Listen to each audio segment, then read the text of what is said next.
Istanbul, au siège de l'association lesbienne, gay, bi et trans, ou LGBT, l'un des rares organismes à défendre la cause des transsexuels, une minorité extrêmement stigmatisée en Turquie.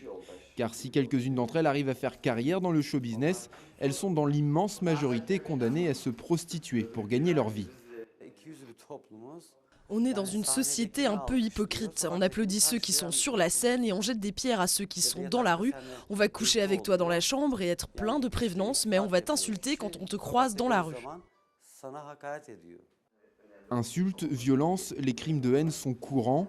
Pendant le seul mois de février, 2 transsexuels et 3 homosexuels ont été assassinés en Turquie.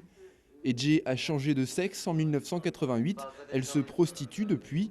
Autant que la violence, elle dénonce le sentiment d'impunité des agresseurs.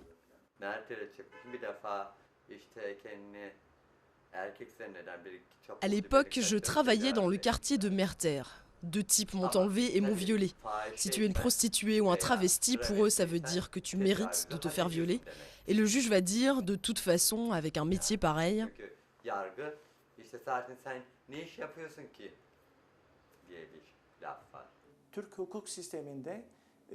Il n'y a dans le système juridique turc aucune référence à l'homosexualité, ni de pénalisation, ni de prise en compte positive. Mais ce vide juridique est toujours utilisé à l'encontre des homosexuels. Pour essayer d'assurer sa sécurité, Ece travaille désormais dans une maison de passe. Mais toutes les transsexuelles d'Istanbul n'ont pas cette possibilité. La nuit venue, elles arpentent certains grands boulevards de la ville et prennent le risque de monter dans la première voiture venue pour quelques dizaines d'euros.